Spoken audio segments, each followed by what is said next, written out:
Welcome back. Today I wanted to make a video about something most students seem pretty concerned with, which is the assessment or grading portion of the class. So we're going to be talking a little bit about grading just in general, in theory. But more specifically in this video, I want to focus on how I'm going to grade papers. Okay, so this isn't necessarily how all the discussion posts and how the quizzes will be graded, obviously. That'll be obvious when you see it. But the papers specifically, because a lot of people feel that papers are very like up in the air, these kind of like, I throw them down the stairs and whichever one makes it to the bottom gets an A or something like that, right? I wish it was like that. Unfortunately, it's a little more time consuming. But when we grade papers, most English teachers, or at least your instructor for this course, are going to grade them sentence by sentence. So a lot of people, when they hear, oh, we're going to have this paper and it's going to be graded, they get really concerned about what's called the conventions, right? Or maybe you've heard it referred to as grammar. So comma splices, split infinitives, who, whom, all those sorts of things, complete sentences, all of which are important, but they shouldn't be what bogs down your paper. So I just want to take a little bit of time to explain to you the hierarchy of grading.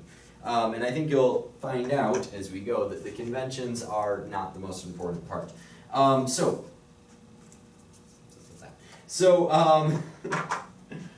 very first thing I want you to think about, and I'll move this for you. Very first thing I want you to think about when we're doing this paper, what matters the most to me as your teacher, is your thesis sentence, right? This is your central argument, your thesis, right? So in most papers, if this is like our example paper up here, your thesis is going to fall right there. It's usually the last sentence of your opening paragraph. Now we're going to read some really awesome essays by people that put their thesis in totally different spots, which you're allowed to do. It's kind of like once you master the rules, you can break them.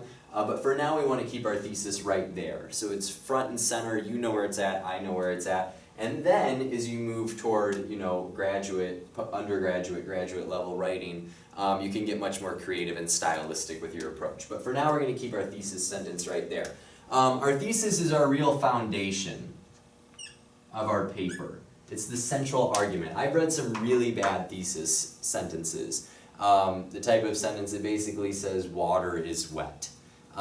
Is it true? Yes. Is it arguable? No. And that's the biggest thing. Your thesis needs to be an argument. It needs to be something someone could make a counter argument to. And for our purposes, it's not just a matter of opinion, right? I might say Steven Gerrard is the greatest football player of all time. And you can disagree with me, but in the end, it's mostly just a matter of taste, right? Whereas if someone were to argue, let's say for instance, that William Shakespeare's Macbeth had a tremendous influence on the director Akira Kurosawa's film career, that would be an argument, right? You could make a counter argument to that. You could say, no, Macbeth really wasn't that important. Maybe he didn't even know Macbeth very well. He just kind of borrowed the plot line that could have been any play. So that's the difference between a water is wet thesis statement and one that's actually going to progress the human race, right? You want a thesis statement that argues for something that could be argued the opposite direction. So that's your most important part. I would say most of your paper hinges on your thesis because your thesis needs to run throughout the rest of your paper. After that, the most important section of your paper is your topic sentences. So remember I said I go sentence by sentence when I grade. And these are the hierarchy of the sentences. Thesis is number 1, topic sentence is number 2.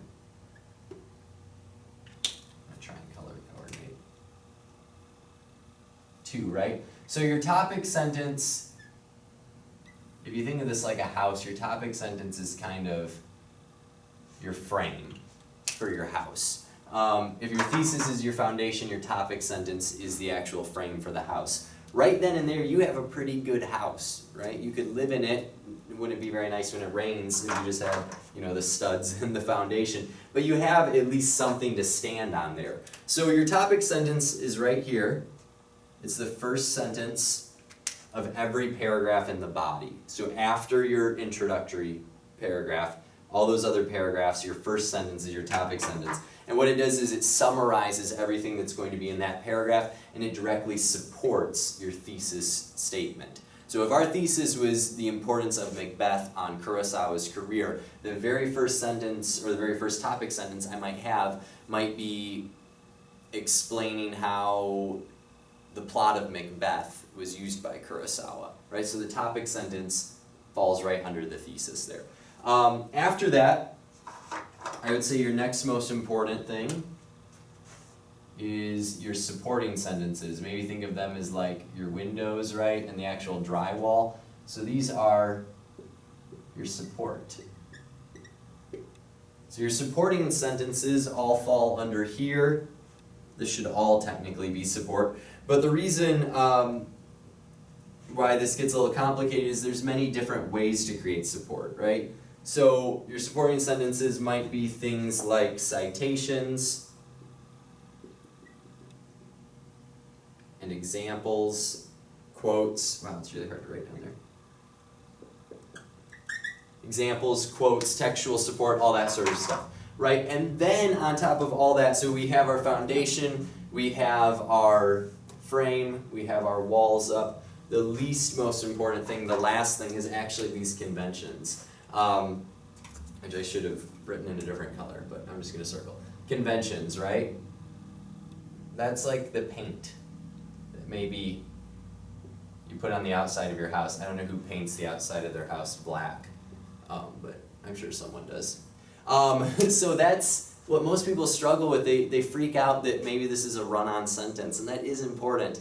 But at the end of the day, it's the central argument that matters the most. And of course, the ends of your sentences are your conventions, and capitalizing the letter I when it's on its own. And those are things you should be able to catch and you should be successful with. But I don't want you to get too concerned on the comma placement, because at the end of the day, that comma is far less important than what your central argument is, how you are framing that argument and how you're supporting that frame.